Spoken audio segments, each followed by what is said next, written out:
Hello po. Good evening po. Good evening. Peace be with you.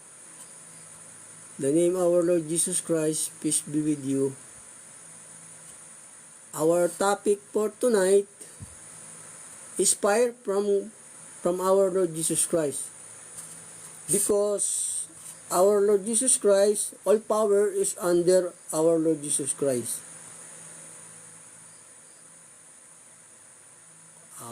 It's a topic for tonight because false prophet is a curse about our Lord Jesus Christ. Thinking about this, false prophet is a nature about this. Our Lord Jesus Christ is pure man. No pure man, nothing pure man about the Lord Jesus Christ. Is a God, Son of God, our Lord Jesus. Because our Lord Jesus Christ, all powers under all of that, heaven and earth. The fire is from our Lord Jesus Christ because all power under of our Lord Jesus Christ. Therefore, is a topic for tonight is a fire from God because false prophet is a curse. Our Lord Jesus Christ is a pure man. Therefore, it is topic for tonight. Ayun po. Kaya yun po ang topic natin, ang apoy nanggagaling sa Panginoong Hesus. Kasi yung mga bulang propeta, nilalait ang Panginoong Hesus. Purong tao raw. Hindi purong taong Panginoong Hesus. Kaya sa kanya po nanggagaling lahat ng kapangyarihan, yung power, yung apoy, o ganun. Pagka po kasi ang bansa, ang bayan, hindi na paghaharian ng Diyos, mga masasama na sinusunod niya yung mga bayan, di ba, mga lugar, gaya sa kapanahunan ni Lot, o sinunog yung bayan nila ron. O sinusunog ng Diyos yung mga bayan pagka yung nagpapadala siya ng apoy doon pagka yung masasama yung tao, pagka yung hindi niya paghaharian. Gaya nang nangyayari dyan sa parteng USA, di ba? O yung Hawaii, nasunog, nagkaroon ng grass fire doon, nadamay yung mga bahay. Tapos ngayon na naman, may naulit na naman sa California. Ibig sabihin yan, mga masasama yung tao dyan. Hindi yan ang paghaharian ng Diyos. O ganun, kaya sinusunog ng Diyos yung bayan. Pagka kasi mga lugar na hindi na paghaharian ng Diyos, sinusunog ng Diyos yung mga bayan ng ganun, mga lugar na ganun. Ganyan, ang dami nawala ng bahay, di ba? Sa US, buti sa atin, wala pang mga ganyan. Sa Pilipinas, wala pa pong mga grass fire. Ganun po, kaya yun pong naging topic natin. Accidentally is this to the topic. I read the social media, is a grass fire there in the USA. Kaya, therefore, is a topic for tonight. O, ganun po. Kaya, yan din topic natin, no? Kasi lahat ng power nasa Panginoong Hesus. Kasi nilalait ng mga bulang propeta, ang Panginoong Hesus, purong tao raw.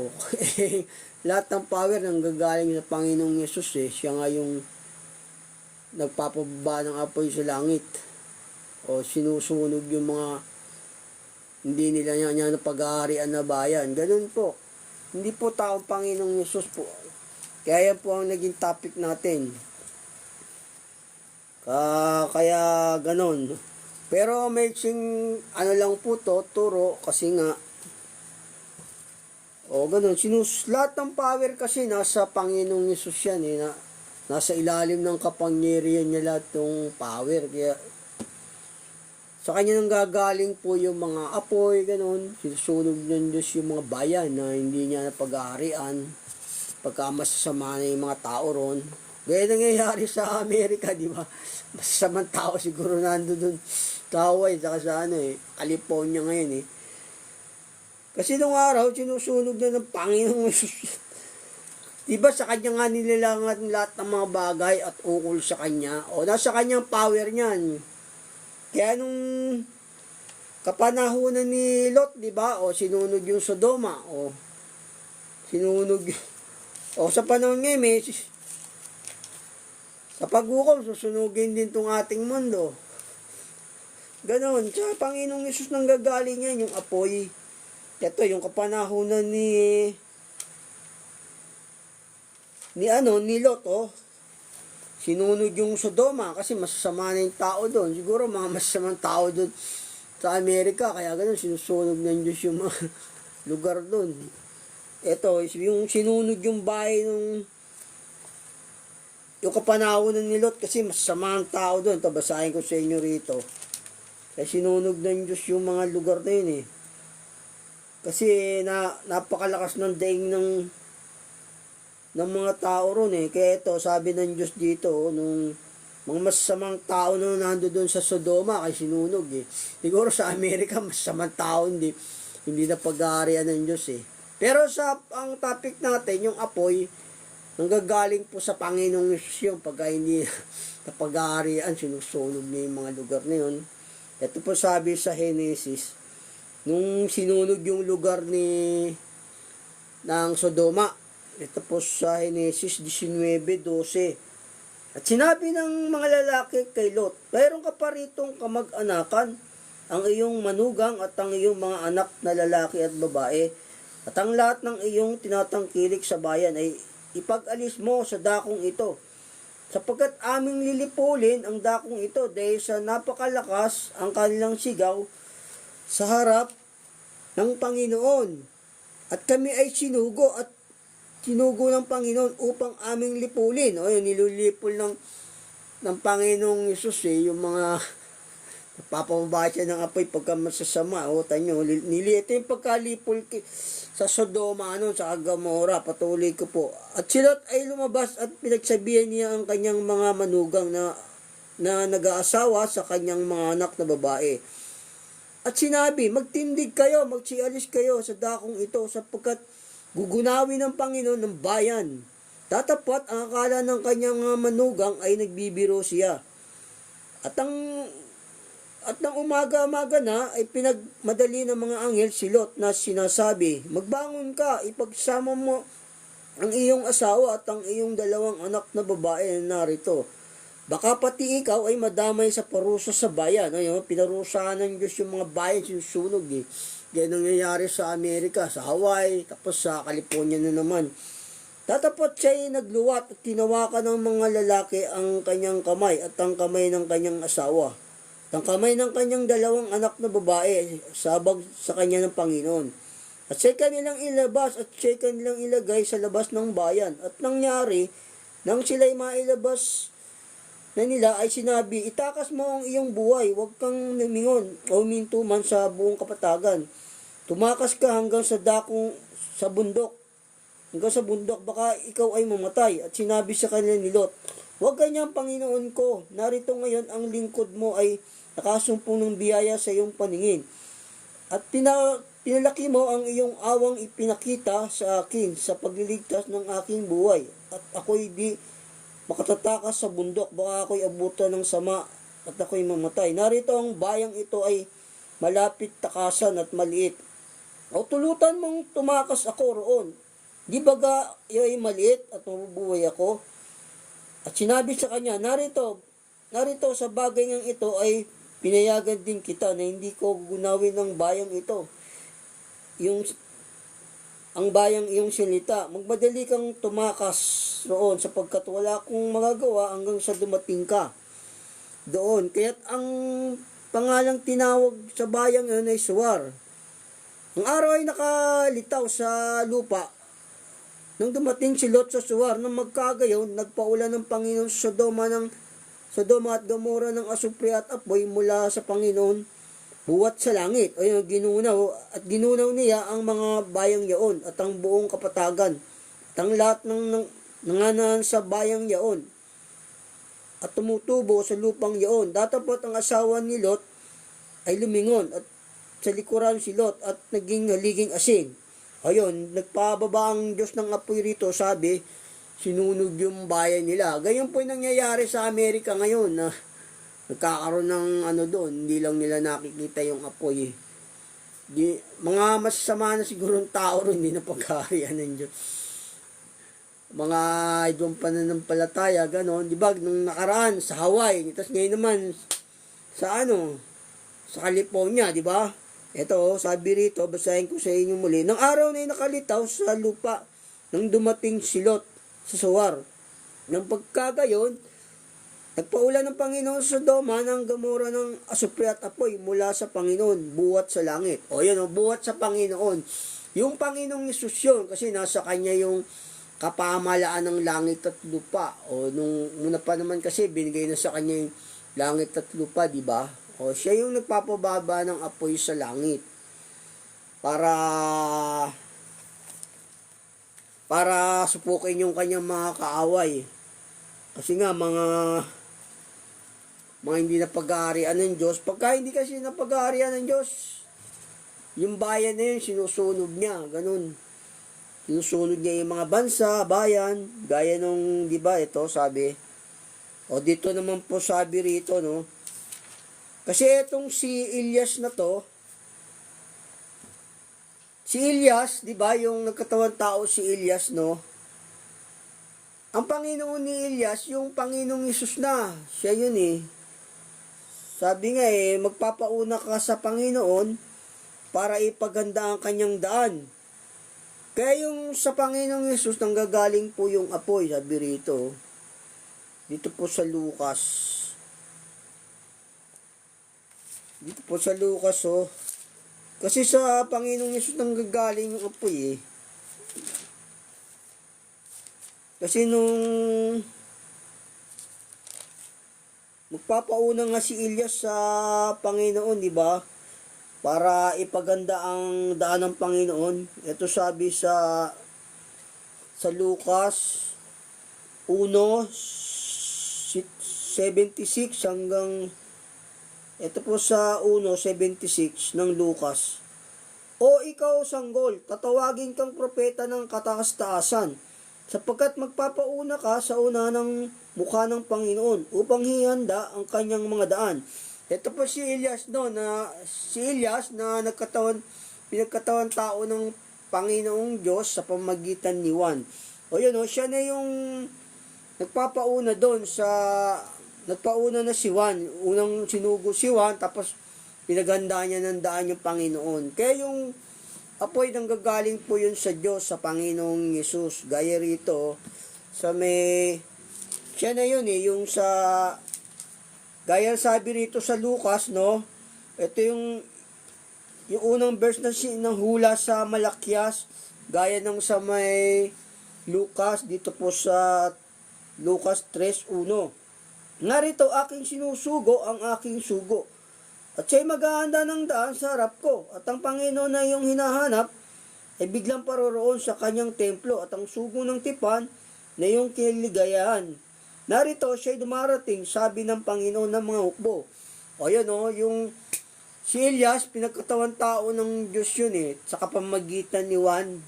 Naging si Juan naman siya. Tapos, yun, isa lang yung Panginoon dito sa lumang tipan saka yung bagong tipan.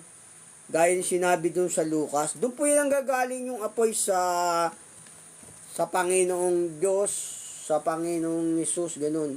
Gaya rito si Elias, nung hinuhuli siya ng mga kalaban niya rito, nung kapanahonan niya, nagpapaba siya ng apoy galing sa Panginoong Yesus. Ito sabi ng banal na kasulatan.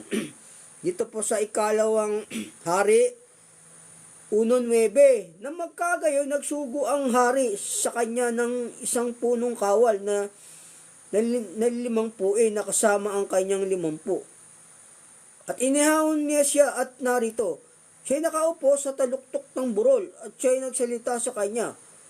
O lalaki ng Diyos, sinabi ng hari, bumaba ka. Ito, hinahanting kasi nila si Elias dito hinahanap, nagpababa tumawag si Elias sa Panginoon, nagpababa ng apoy. Pero yung nasa sa bagong tipan, katauhan naman ni Juan siya, yung si Elias. Yun po yung sabi ng banal na kasulatan. At si Elias ay sumagot at nagsabi sa punong kawal ng 50, kung ako'y lalaki ng Diyos, bumaba ang apoy mula sa langit at supukin ka at ang iyong 50. At bumaba ang apoy mula sa langit at sinupok siya at ang kanyang mga 50. O, sinupok ng apoy yung mga kaaway ni Elias noon, yung panahon ni Elias. Yung mga ayaw sumunod sa Diyos. Hinahanti ka ni Siri nila rito si Elias noon eh. Dahil kalaban ni Elias sa mga kadibati itong umanap sa kanya. Kaya gano'n, no, nagtumawag si Elias sa Panginoon, no. Yung Panginoong Yesus, nagpababa ng apoy, patuloy ko po. At muli siyang nagsugo sa kanyang ibang punong kawal ng 50. Nakasama ang kanyang 50 at siya'y sumagot at nagsabi sa kanya, O lalaki ng Diyos, ganito ang sabi ng hari, bumaba kang madali. At si Elias ay sumagot at nagsabi sa kanila, kung ako'y lalaki ng Diyos, bumaba ang apoy mula sa langit, supukin ka at ang iyong 50. At ang apoy ng Diyos ay bumaba mula sa langit, at sinupok siya at ang kanyang 50. At muling siya ay nagsugo. Ayun o, nanggagaling sa Panginoong Diyos yung apoy. Kaya yung kala nila, yung grasper din, nagpapalabas ng apoy yung Panginoong Yesus doon. Kasi pagka masama na yung bayan, hindi na pag-aarian ng Diyos yung mga tao rin, sinusunog niya. Gaya rito siya, kapanahon na ni Lot, ni Elias din, di ba? Sinunog yung mga tao. Pati yung mga, ganoon, sa Panginoong Yesus po yun ang gagaling yung apoy. Sinusunog niya yung mga, yung mga tao doon, pagka yung hindi niya na paghaharian. Ito po rin yung sabi ng sa Lucas, sa sa may Mateo, dito muna sa Mateo. Sinusunog ng Diyos yung mga bayan, mga tao, pag hindi niya na pag-aarian yun. Akala nyo, yung grass fire lang yun. Pero yung apoy nun, nanggagaling sa Diyos, sa Panginoong Yesus. Hindi po tao yung Panginoong Yesus, nagkakamali kayo dyan. Meron ba taong kayang makapagbaba ng apoy sa langit, di ba? Hindi. Sa paghukom nga, di ba? Umahon yung mga demonyo, nagpababa ang Panginoong Yesus ng apoy sa langit, nasupok sila. Doon ang gagaling yung apoy sa Panginoong Yesus. Pagka masasama na yung bayan, sinusunog niya. Itong sabi ng banal na kasulatan. Dito po sa 22 ni Mateo. Masasama na siguro tao dyan sa Amerikang yan, kaya siguro nasusunog yung lugar nila. Ito po sa 22. Dito sabi rito sinupok yung kanilang bayan. Ito sabi 22 po ng Mateo 22:1.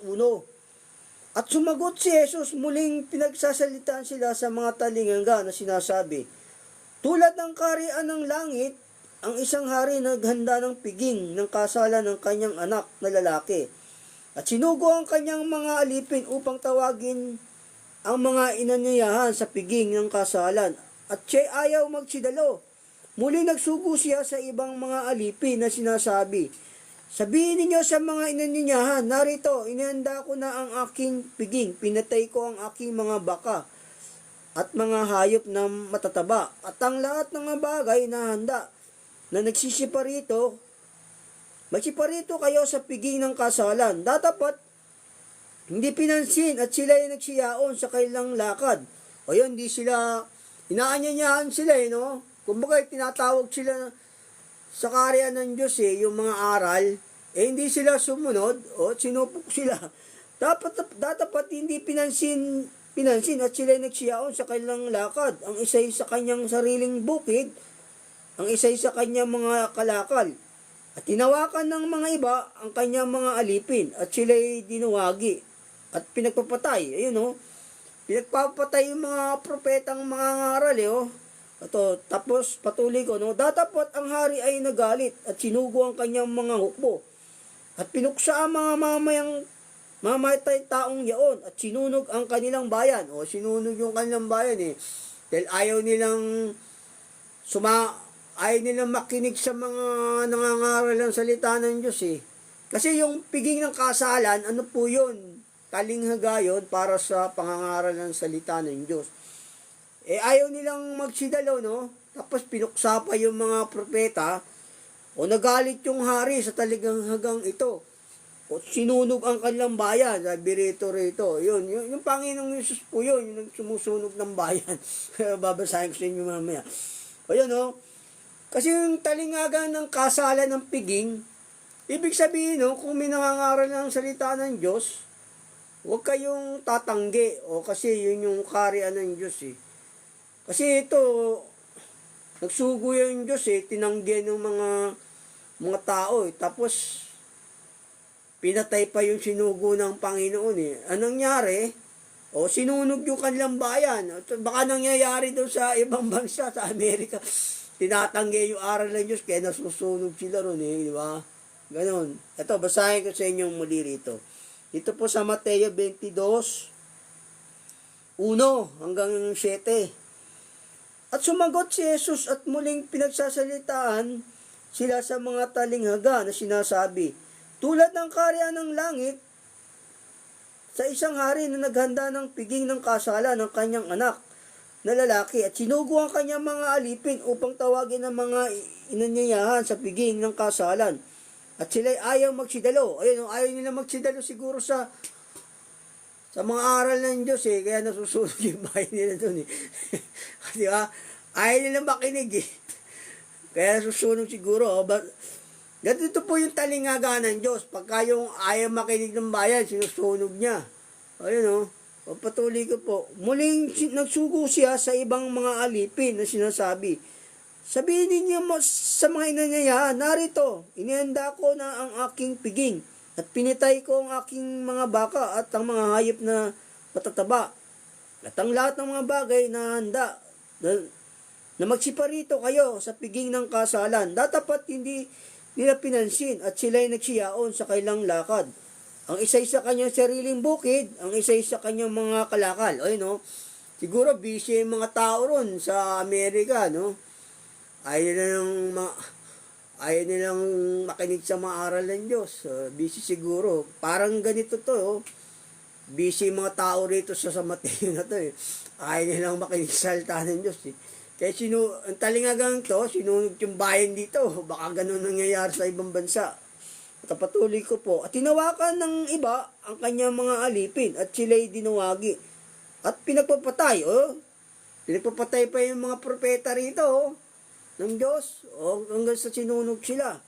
Tatapat ang hari ay nagalit at sinubo ang kanyang mga ukbo at pinuksa ang mga matay taong yaon at sinunog ang kanilang bayan. O, sinunog yung kanilang bayan kasi tumatanggi sila sa kaharian ng Diyos dito eh, yung aral, yung baga, yung kasalan ng piging kasi talinghaga po yun na dapat yung tao dumalo ron sa pangangaral ng mga propeta, ganun po yun. Kaya yung talinghagang ito, yun po yung nangyayari siguro sa mga bayan-bayan, bansa, na ayaw makinig sa aral ng Diyos. Diba marami nang ganyan na nasusunog? Sa Utah, parang may nagkaroon din doon eh. Nasunog yung kanilang ron eh, yung church. Kasi sa Diablo siguro yung church nila, kaya nasunog. Yung mga ibulto. Ano po nangyayari sa sinusunog ng Diyos yung mga bayan pagka yung ayaw nilang makinig sa mga salita ng Diyos, sa mga aral, gano'n. Sinusunog yung mga lugar. Sa Panginoong Yesus po nanggagaling yung apoy kasi nasa ilalim ng kapangyarihan ng Panginoong Yesus yung lahat ng kapamahalan sa langit, nasa Kanya yun eh. Lahat ng kapamahalan sa langit ay naibigay na sa akin, sabi ng Panginoon, di ba? O. Siya yung sa Kanya po nanggagaling yung apoy kasi yung lahat ng mga bagay nilalang sa Panginoong Yesus. Ito sabi sa banal na kasulatan sa Colossus, nasa Kanya kasi yung kapamahalaan ng langit at lupa nasa ilalim ng kapangyarihan niya yan. Ito sabi sa Lucas. Sa may 2:9, sapagkat sa kanya nananahan ang buong kapuspusan ng pagka-Diyos sa kahayagan ayon sa laman. At sa kanya kayo napuspos na siyang Pangulo ng lahat ng para kapangyarihan, pamunuan, lahat pamunuan at kapangyarihan, sa kanya lahat ng kapamahalan. Ito, basahin ko po sa inyo muli. Sapagkat sa kanya nananahan ang buong kapuspusan ng pagka-Diyos sa kahayagan ayon sa laman. At sa kanya kayo'y napupuspos na siyang Pangulo ng lahat ng pamunuan at kapangyarihan. Lahat ng pamunuan at kapangyarihan na sa kanya. Kaya nasa ilalim ng Panginoong Yesus yung apoy. Sinusunog yung mga bayan doon pag hindi sumusunod. Gaya rin dito sa Korinto, sabi rito sa Korinto, nasa ilalim ng kapangyarihan niya. Ito po sa 15 ng unang Korinto. Sapagkat, dito po sa 15 ng unang Korinto, 27, sapagkat kanyang pinasuko ang lahat ng mga bagay sa ilalim ng kanyang mga paa. Nasa ilalim ng paa ng Panginoong Yesus lahat ng kapangyarihan. Kaya sa kanya po nanggagaling yung apoy, yung Panginoong Yesus. Pagka masama na yung bayan, sinusunog niya. Ito sabi ng banal na kasulatan. Kasi nung nagkatawan tao ang Panginoong Yesus sabi ng mga apostol magpapababa tayo ng apoy. Sabi ng mga apostol dito, ito po sabi ng banal na kasulatan. Sa kanya nanggagaling yung apoy. Ito po sabi ng banal na kasulatan dito. Dito po sa Lucas 9:54. At nang makita ito ng mga alagad niyang si Santiago at si Juan, ay nagsabi, Panginoon, ibig mo bagang magpababa tayo ng apoy mula sa langit at sila'y pugnawin? Napapababa yung ang Panginoong Yesus ng apoy para pugnawin yung mga sa kanya po nanggagaling yung apoy. Kaya mali yung aral yung likas na taong Panginoong Yesus. Bulaan yung kasi maraming curse of the prophet.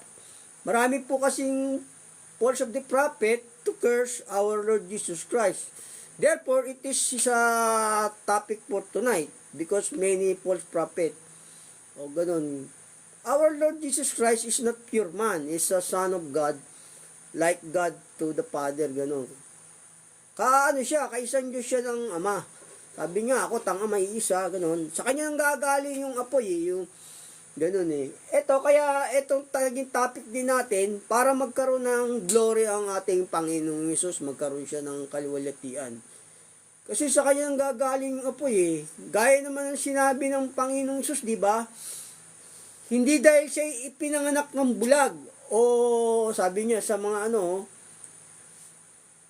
kasi pinadilat niya yung mata ng bulag Hindi dahil sa pinanganak siya ng bulag, o dahil sa kanyang nanay, dahil makasalanan.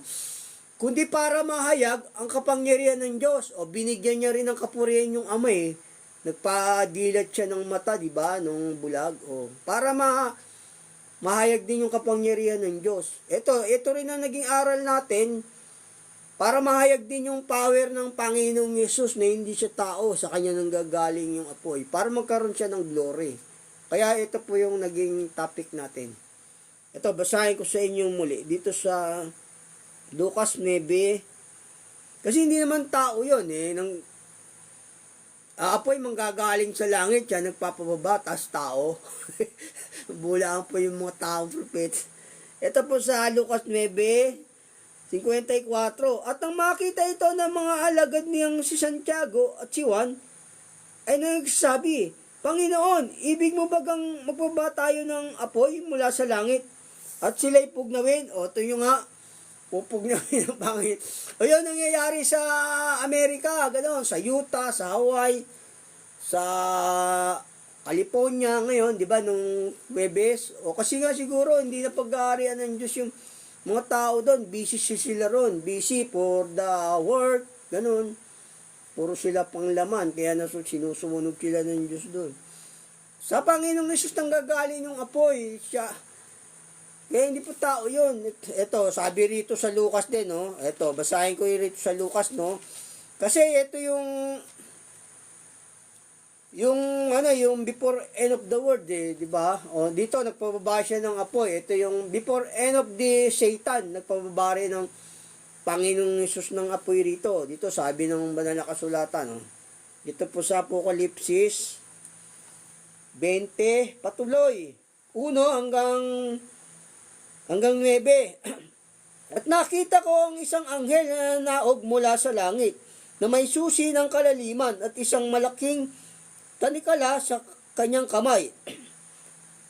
At sinunggaban niya ang dragon at ang matandang ahas, na siyang Diablo at Satanas, at ginapos na 1,000 taon, at siya'y binulid sa kalaliman at sinarhan. At tinatakan ito sa ibabaw niya upang wag nang magdaya sa mga bansa hanggang sa maganap ang 1,000 taon. Pagkatapos nito ay kailangan siya pawalang kaunting panahon.